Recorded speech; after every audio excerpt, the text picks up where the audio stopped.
이어서 재밌게 돈 버는 노하우, 정철진의 목돈연구소가 시작됩니다.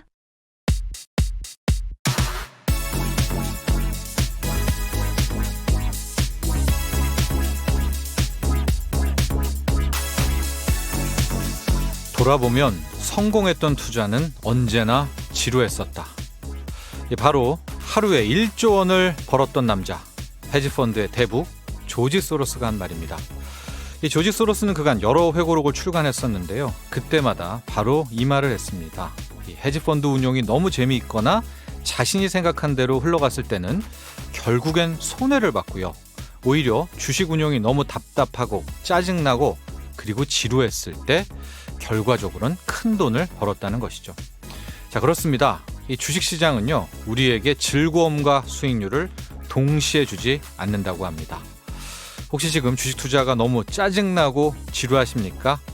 많이 힘드시겠지만요, 이 조지 소로스를 생각하면서 적어도 최소한 성공 투자의 기초는 마련했다, 이렇게 생각해 보시면 어떨까요?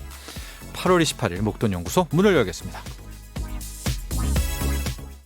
네, 매일 이 시간 저녁 8시 5분부터 9시까지 러브 FM에서 목돈연구소 함께하고 계시고요. 저는 소장 정철진입니다. 오늘 첫 곡으로 들으신 곡, 굉장히 익숙한 곡이죠. 노리플라이 타루가 함께하는 조금씩 천천히 너에게 였습니다. 저는 이제 결혼 어느덧 이제 20년 차 이쯤 이제 돼가고 있는데, 제가 과거 어떤 이런 여대 때를 생각해 보면은 급하면 안 된다. 이 조금씩 천천히 너에게, 이 참 좋은 것 같아요. 조금씩 천천히, 이럴 때 잘 되더라고요. 투자도 마찬가지고 뜬금없죠. 네, 8703번님, 목돈연구소 듣는 지금 이 시간 정말 행복해요. 오늘도 1시간 열심히 들을게요. 제가 감동하고 행복합니다. 행복하시다니요. 너무나 감사드립니다. 1134번님, 평일에는 듣다가 집에 들어가야 해서 주말에 이렇게 쭉 이어서 듣는 맛이 있지요. 네, 오늘은 또 이 주말에는 저희가 노래도 멋진 노래들도 함께 보내드리고 있으니까요. 또 이렇게 또 다른 맛이 있을 것 같습니다. 문자 참여는 샵 1035 50원, 고릴라 유튜브 댓글은 무료고요. 유튜브에서 목돈연구소 검색해서 구독, 좋아요 많이 눌러주시고, 목돈연구소 인별그램도 있습니다. 골뱅이 SBS 빅머니니까 팔로우 또 부탁드립니다. 잠시 후엔 주식 기초부터 차근차근 배워보는 시간이죠. 주식 입문하는 분들께는 꼭 필요한 코너, 주식학개론, 헤르메스탁 하청환 본부장과 함께하고요. 자, 이 경제범죄 기승을 부립니다. 경제사기 실화극장 목돈 지킴 연구소 승재현 형사정책위원과 함께합니다.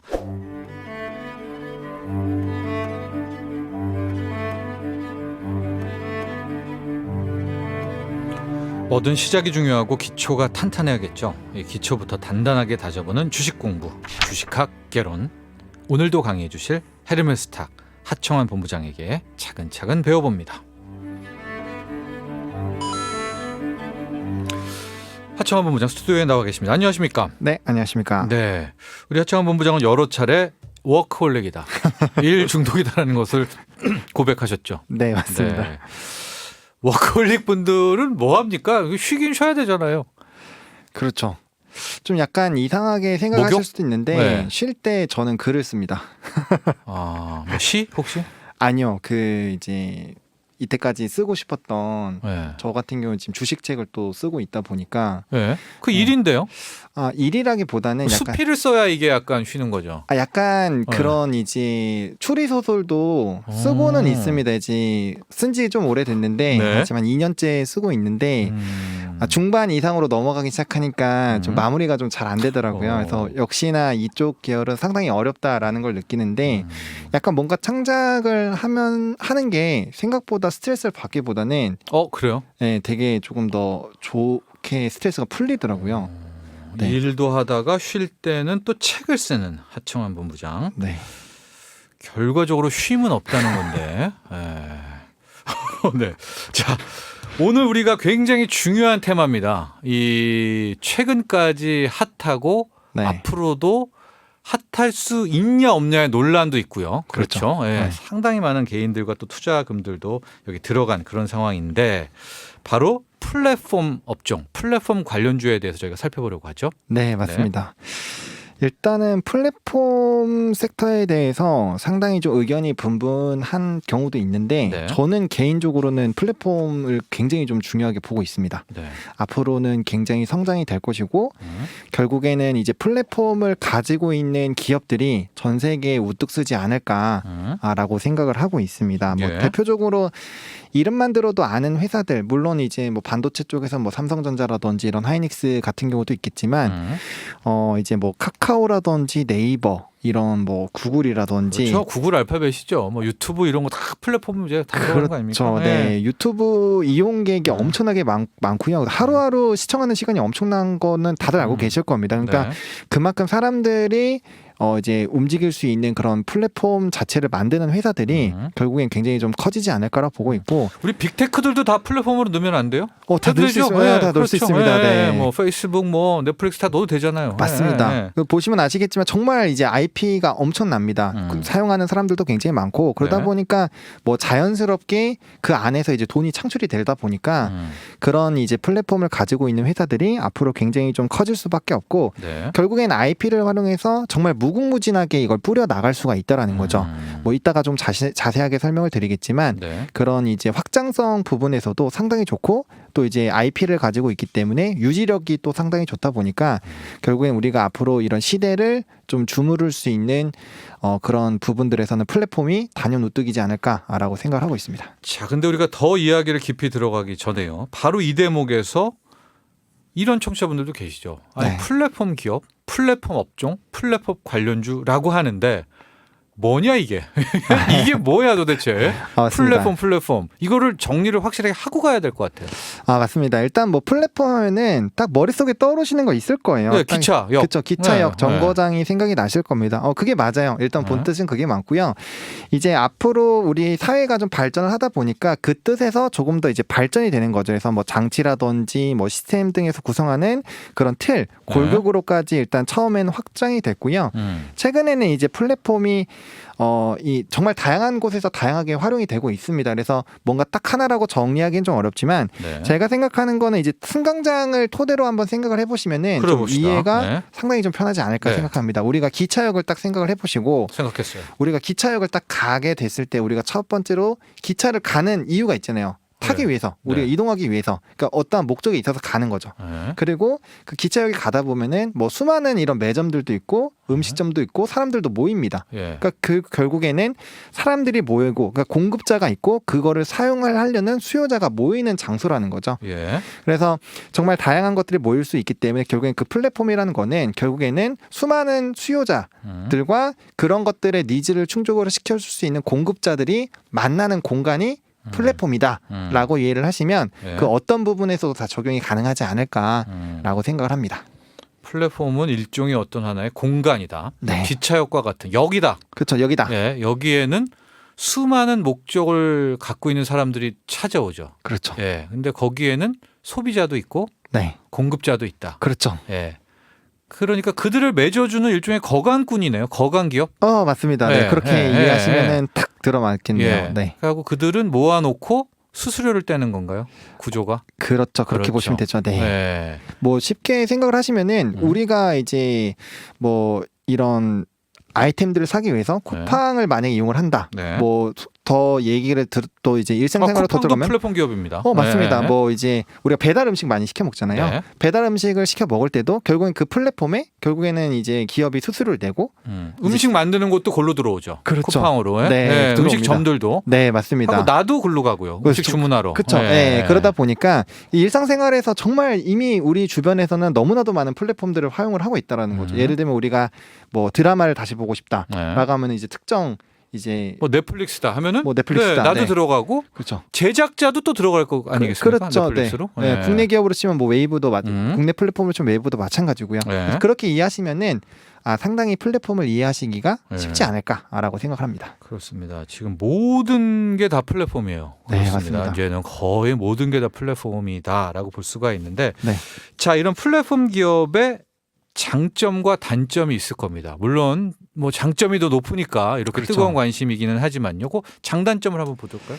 장점은 너무나도 많아서 일단은 단점을 먼저 좀 네. 말씀을 드릴게요. 네. 일단은 제가 생각하기에 단점은 이 플랫폼이랑 결국에는 수많은 수요자들과 수많은 공급자들이 들어와야 되기 때문에 일단 규모가 상당히 커야 됩니다. 네. 그러다 보니까 투자를 처음에 조금 상당히 해야 된다라는 부분이 있습니다. 아, 일단 사람들 집합해야 되니까. 그렇죠. 네. 그러니까 사람들끼리 서로 뛰어놀 수 있고 얘기할 수 있는 공간을 만들어야 된다는 공간이 거죠. 좀 이쁘고 쾌적하고 그래야 되겠죠. 그렇죠. 네. 그 부분을 이제 시스템을 세팅을 하는 것 자체에 굉장히 좀 많은 그런 규모의 투자가 필요하다라는 부분이고요. 홍보도 필요하죠. 왜냐하면 그렇죠. 여기 플랫폼 있습니다. 또 알려야 되니까. 맞습니다. 네. 그래서 그 사람들이 들어오기 전까지가 상당히 힘듭니다. 그러다 아, 보니까 진입 네. 장벽이 상당히 높다라는 거죠. 그러니까 예. 이미 뭐 카카오라든지 네이버라든지 정말 많은 플랫폼을 가지고 있는 이런 유튜브라든지 그렇죠. 예. 이미 갖고 있고 그 안에는 정말 가만히 있어도 이제 많은 사람들이 들어가고 다 글로 가죠. 네, 예. 새로운 공급자가 나타나지만 네. 유튜브의 대항마를 만들기라고는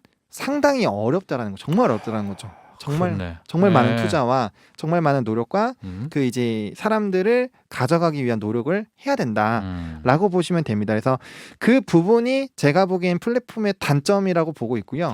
단점일까요, 그게? 하여간 좀 어려움이죠. 네. 어려움. 네, 어려움이라든지 단점. 그리고 이제 최근에 좀 부각이 되고 있는 거는 이거는 이제 단점이라고 보기보다는 단점? 네. 약간 좀 어려운 점 중에 하나인데 약간 네. 독점 때문에 네. 독점화에 따른 그런 부분 때문에 폐해가 있어요. 폐해가 지금. 있습니다. 예. 네. 미국도 그렇고요. 그렇죠. 예. 뭐 예를 들면 가격을 갑자기 인상을 팍 한다거나 네. 그런 부분으로서 이제 소비자들이 상당히 반발을 한다거나 네. 뭐 아니면 공급자한테 수수료를 갑자기 엄청나게 제시를 해서 왜냐면 독과점이 되니까. 네, 독과점이 네. 되니까 그래서 그런 부분들이 단점에 좀 들어가지 않을까. 이것도 좀 애매하긴 한데 그렇죠. 단점이라는 표현이 좀 애매하고요. 네, 뭐라고 그래야 조금 될까? 약간 뭐 그런 특징이다. 그런 특징이 네, 있다. 특징이다. 네, 네. 특징이 있다라고 네. 보시면 될 것 같고 네.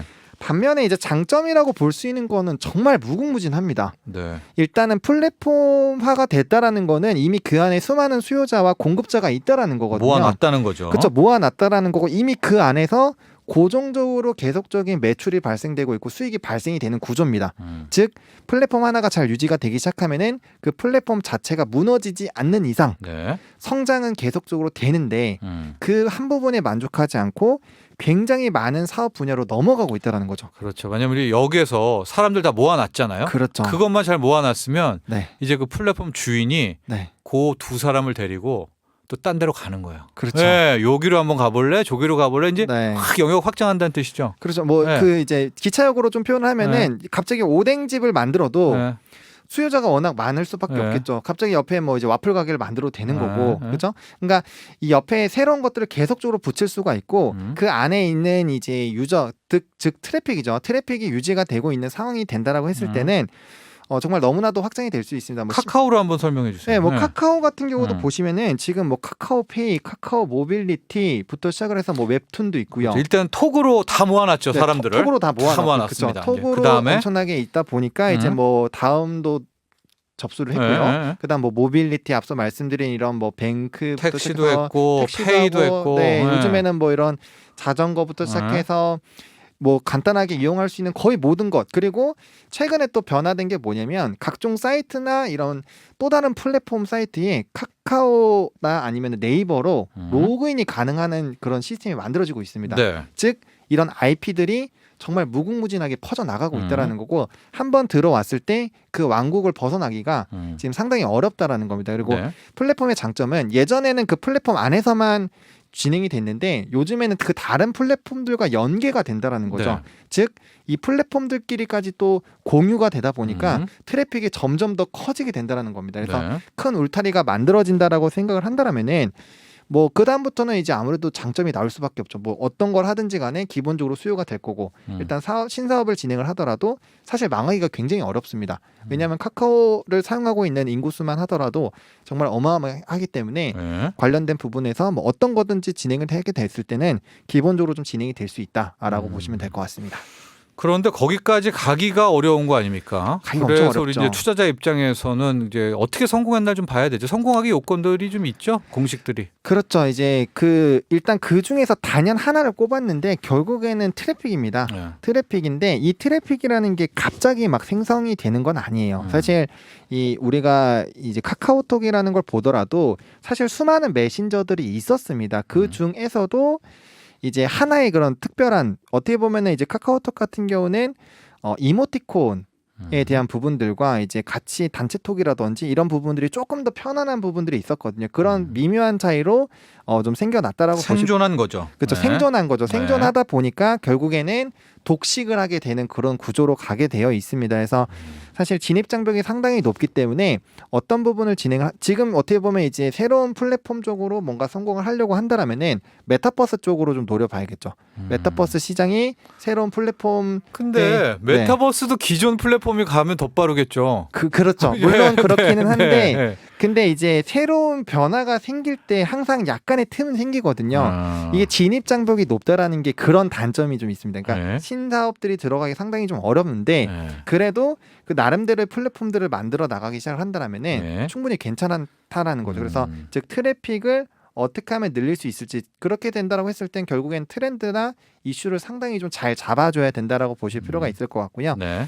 새롭게 나오는 그런 시장에 주목을 해서 그 안에서의 그런 새로운 플랫폼을 빠르게 만드는 것이 굉장히 중요할 수 있겠습니다. 그리고 그 플랫폼만 반성이 되면은 기존의 것들과 이제 연계를 한다라고 제가 아까 말씀을 드렸잖아요. 거의 M&A 되겠죠. 뭐. 그렇죠. 예, 네. 메타버스도 좀 코스닥에 제가 봐두는 종목들도 있는데 그렇죠. 그들도 결국은 메타버스 플랫폼 키워서 네. 자기네가 뭘 하기보다는 그렇죠. 이제 예, 연계를 더 빅 하고 플랫폼한테 네.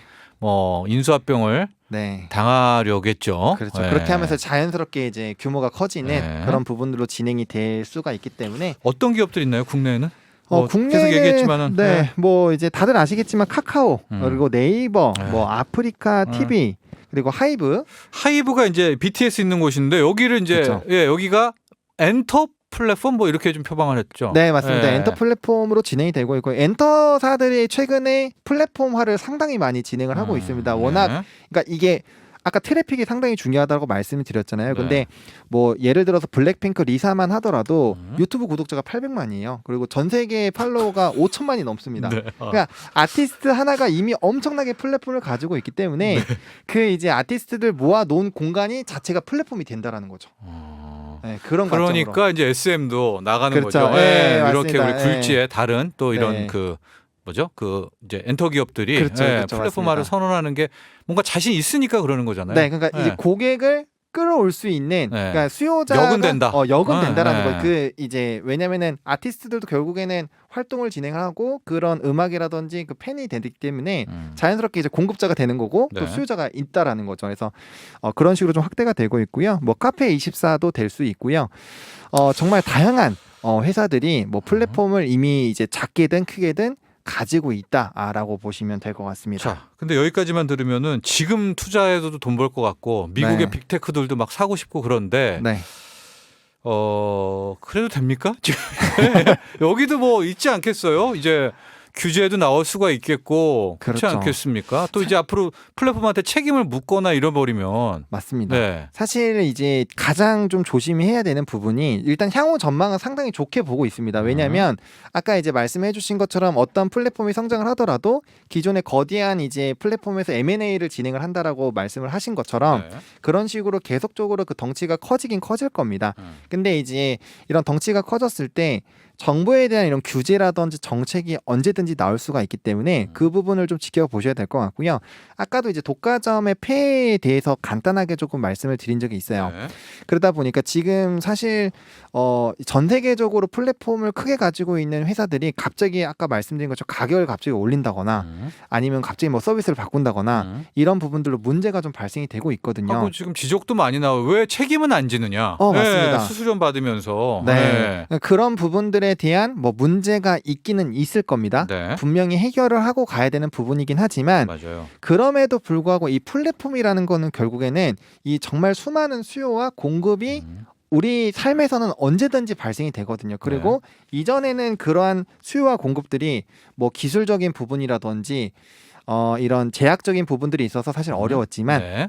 지금은 이제 되는 시대가 됐고 또 메타버스를 통해서 언제든지 또 가상 세계에서 또 연결이 되기 때문에 앞으로 더 확대가 되는 방향으로 일단 보시는 게 맞지 않을까라고 생각을 하고 있습니다. 알겠습니다. 좋은데 하여간 저는 한 번은 좀 이게 온다. 플랫폼 그쵸, 그쵸. 기업에 저는 네. 그런 쪽에 이게 네. 너무 그동안 승승장구했다. 네. 맞습니다. 사회적 책임을 한번 우리가 물어야 된다라는 쪽이고요. 네. 자, 오늘은 여기까지 하도록 하고 우리 다음 시간에는 이제 가을이 오니까 네. 아주 비장의 카드 네. 배당주 투자죠. 그렇죠. 배당주를 또 한번 찬바람이 풀술 불 때 알겠습니다. 봐야겠죠. 네. 오늘 감사합니다. 네, 감사합니다. 예, 헤르메스탁 하청한 본부장과 함께했고요. 보내드리면서 노래를 한 곡 듣겠습니다.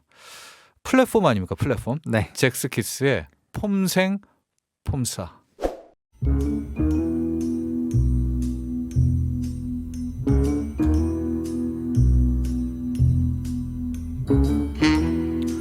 돈이란 게 잃으면 슬프지만 뺏기면 분노가 치밀죠. 우리의 목돈을 사수하기 위한 코너입니다. 리얼하고 생생한 경제사기 실화극장 목돈지킴 연구소 승재원 형사정책연구위원과 함께합니다. 네, 승재원 위원 스튜디오에 나와 계십니다. 안녕하십니까? 네, 안녕하십니까? 네, 송지연 님이 SNS 스팸 알바 사기 정말 너무하네요. 보호해야 할 우리 아이들을 범죄에 이용하다니 나쁜 어른들. 진짜 나쁘죠. 네.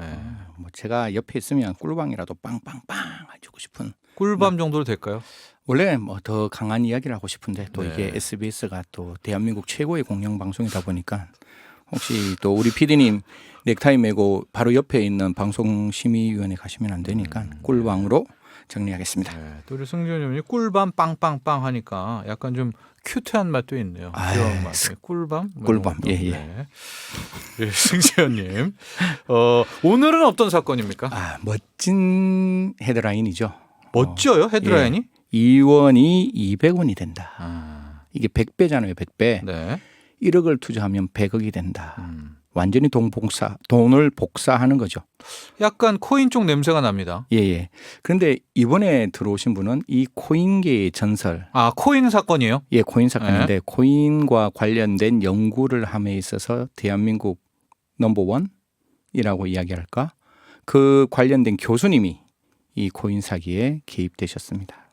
아, 그러면 이번 사건은 한 교수님이 코인 사기 사건의 사실상 주연이 되셨는 주범이다. 거죠. 주범은 아니고 그 주범은 따로 있어요. 코인을 이제 만드는 회사는 따로 있는데 그 회사에 우리 목돈 연구소에 있는 우리 정 소장님이 나가시는 거죠. 제가 이제 그 코인 업체를 만들고 네. 정 사장님 오세요. 정 소장님 오세요. 진행하세요. 예. 그래서 하고 지금 그 교수가 진행을 한 그렇죠. 거예요. 얼굴을 딱 내세우고 광고를 하는 거죠. 나 정칠전이야. 나를 믿어. 나를 믿으면 무조건 2원이 200억이 돼. 이렇게. 이 교수분의 성이 뭔가요 혹시? 뭐 그거는 아무래도 성 모르십니까? 예, 왜냐하면 예. 제가 방송을 좀 많이 했었거든요. 코인 때. 그러셨어요? 네, 왜냐면 막 제가 토론도 진행하고 그랬었는데 예. 그때 오셨던 왜냐면은 이제 학장을 지냈다고 해가지고요. 자, 어떤 사건인지 일단 그 교수분이 연루된 요거 전체 기호 말씀드리겠습니다. 네. 정부가 지원하는 공립 특성화 대학 학장을 지낸 60대 교수. 이 교수가 그 교수입니까? 네, 네. 얼굴 마담이 되신 교수님이신데요. 사람들로부터 212억 발음도 안 돼. 212억 원대의 피해를 발생시킨 것으로 네. 조사된 가상화폐 사기 사건에 연루된 혐의로 최근 2년의 실형을 받은 사건입니다. 이 교수분은 징역 2년의 실형을 받았습니다. 네네. 그렇죠. 그 앞에 제가 말씀드렸다시피 그 코인을 만드는 그 사장은 4년을 받았고 이 그 교수님 2년을 받았는데요. 네. 이게 얼마 전입니다. 22일 법원에 따르면 법원에 이제 법조계의 어떤 그 기사들을 종합해서 판단해 보면 네. 서울중앙지법 형사 9단독에서 이제 지난 13일 징역 2년을 선고받았고 네. 이게 제가 대학교를 조금 조사해 보니까 과기부라 그러죠. 과학기술정보통신부에서 매년 수십억 원씩 네. 수십억 원씩 지원을 받았던. 지원을 받았던 공립특성화 특성화 대학에 대학이 있어요. 예. 그 전임 학장을 지내신 분. 이 정도면 사실 제가 일부러 성까지 말씀 안 드렸는데 네네. 이 정도면 뭐 아시는 분은 다 아시는 분이십니다. 그랬고 이제 나와가지고는 이제 코인 전문가가 된 거 아니겠습니까? 그렇죠. 예. 그래서 그 교수님 2011년 논란이 되었던 그 유명한 코알 코인 사건에 연루된 혐의를 받는데요. 17년. 예, 2017년. 네, 2017년. 네, 가짜 가상화폐 코알 코인 사건에 연루된 혐의를 받는데요.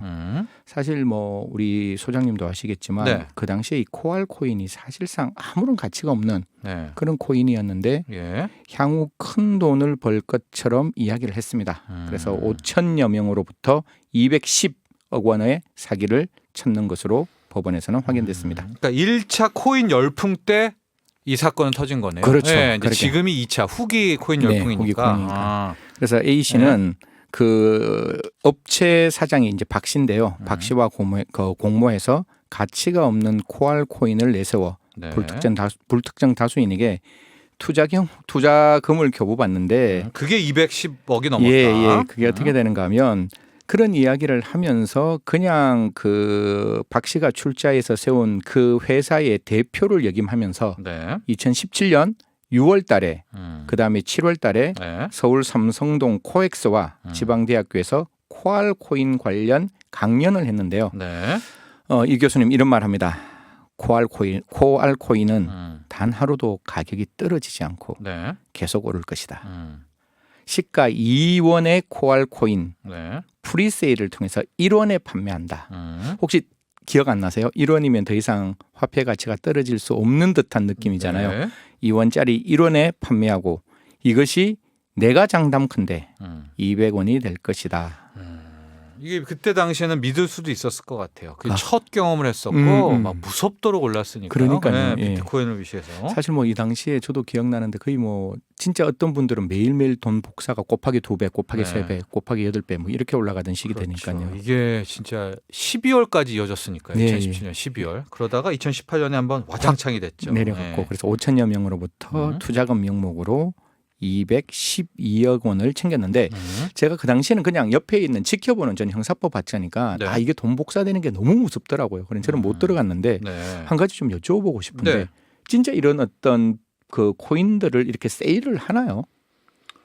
뭐 말이 표현이 세일이겠죠. 예, 예. 네, 자기가 뭐 싸게 준다고 하면 이것도 이제 상장을 하는 거거든요. 코인도 그 거래소에. 그러니까 상장을 할 때는 뭐 상장사라고 하면 자신들이 뭐 정하면 정하는 것이다 이렇게 생각을 할 텐데 예. 제가 궁금한 거는 네네. 이제 이 코인이라는 게 약간 어렵기는 하지만 이 프루프 오브 워크 일을 한 것에 대한 증명이거든요. 그렇죠. 예. POW라고 해서 그러니까 우리가 블록체인을 막 그 암호를 풀지 않습니까? 네네. 그걸 딱 풀면은 일을 했잖아요. 네네. 거기에 대한 대가로 딱 떨어지는 게 코인인데 네네네. 코알 코인은 이게 뭐 블록체인 이런 겁니까? 거였습니까? 이게 뭐였습니까? 이 실체가. 이게 뭐 우리 저 소장님이나 저나 기본적으로 이제 크립토커런시라 그래서 네. 블록체인 기반을 하고 있는 그 암호화폐들은 제가 제일 처음에 이걸 연구를 했을 때는 이거만 제대로 그 회사에서 쓰면 이게 분식 회계가 없어질 수 있는 듯한 느낌. 네. 그래서 분명히 이 돈의 꼬리표가 어떻게 갔는지를 확인하는 건데 네. 이 코알 코인 그냥 흔히 말해서 제가 약간 거친 표현을 쓰면 잡코인도 아닌 거죠. 그러니까 그 아무것도 아닌 거잖아요. 그냥 아무것도 아닌. 이진법의 숫자로 그냥 그 사람들만 정말 주장하는 거예요. 엑셀로만. 예, 엑셀로만. 엑셀 파일로만. 그러니까 네. 이게 뭐 1조개를 찍어내도 아무런 그냥 엑셀 파일 안에 나와 있는 숫자에 지나지 않는 것이지. 네. 그럼에도 불구하고 이 A 교수 4차 산업혁명과 암호화폐와 관련된 강연을 하면서 이런 이야기를 했는데 네. 법정에서는 이렇게 이야기하는 거죠. 자기는 이러한 암호화폐 아까 강연이라 그랬잖아요. 네. 암호화폐에 대해서 강연을 했을 뿐 투자 유치회인지는 몰랐다라고 주장을 하시는데 그래도 2년 실형이 나온 것은 재판부가 아니라고 본 거죠. 그렇죠. 뭐 저희 같이 일천한 사람도 이게 어떤 건지는 상황상으로 분명히 알 수 있는 거잖아요. 네. 그리고 저같이 모르는 사람도 이게 그런 어떤 기술적 기반을 가지고 있는 비트코인인지 네, 코인 뭐 그러니까, 잡코인 뭐 알트코인인지 예, 그건데 뭐 이거는 그거와 그것도 전혀 아닌. 아니었는데 그래서 이제 자, 근데요. 5천 명이 네네. 210억 원 이거 좀 사이즈가 큰데요. 아무리 네. 그래도. 네? 그래서 이게 아무리 열풍이었다고 쳐도 2017년이. 여기 두 가지 스킴 그러니까 두 가지에 다시 이제 속임수가 들어가는데 네. 첫 번째는 이렇게 얘기를 합니다. 이게 200원이 되는 건 확실한데 네가 지인을 그러니까 그 투자하신 분들로부터 지인을 투자하도록 하면 영업지원금 여기서부터 이제 다단계 냄새가 피라미드가 섞여 있네요. 그렇죠. 이게 영업지원금으로 투자금 10%를 코인으로 주겠다 이렇게 얘기를 하는 거죠. 그러니까 이게 사람들이 그러면 빨리 지인을 소개시킴으로써 내가 투자한 돈을 조금 더 빨리 뽑아낼 수 있지 않을까. 그럼요. 10% 할인을 받는 그러니까요. 거니까. 예, 그렇게 첫 번째 이제 투자자를 더 모집하면서 이런 이야기합니다.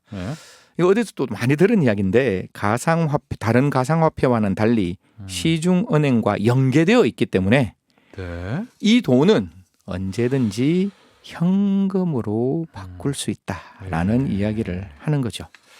이게 아마 일반인이 했으면은 안 믿었을 텐데 그렇죠. 그분의 그분의 레퓨테이션 레퓨테이션. 그렇죠. 있었을 것 같아요. 예, 그 사람이 가지고 있는 명망이라고 하잖아요. 우리 소장님이 어디 가서 와서 딱 저한테 야, 성 박사 뭐 A라는 주식이 이만큼 목돈 코인 사라. 예, 목돈 코인 사라. 아니면 네. 뭐 특정 주식 이거 이만큼까지 떨어지니 그때까지 포지션을 해라. 그리고 얼마를 올라가면 트레이드 해라. 이런 네. 이야기를 하잖아요. 네. 그럼 저는 100% 믿거든요. 네. 그러니까 그거를 따라서 이제 여러 번 하고 있는 네. 저도 우리 저 소장님의 그 명성을 따르고 있기 때문에 이런 분들이 이런 얘기하면 그분들이 한 5천 명은 된 거네요. 예, 그러니까. 그렇죠. 네. 그런데 우리 판사님이 이런 말씀을 하십니다. 이 A 교수 하는 말 다 거짓말이었다. 투자자들로부터 편취된 돈의 액수가 거액이고 네. 피해자들의 투자 결심에는 지금 우리 법원이 이렇게 얘기하죠.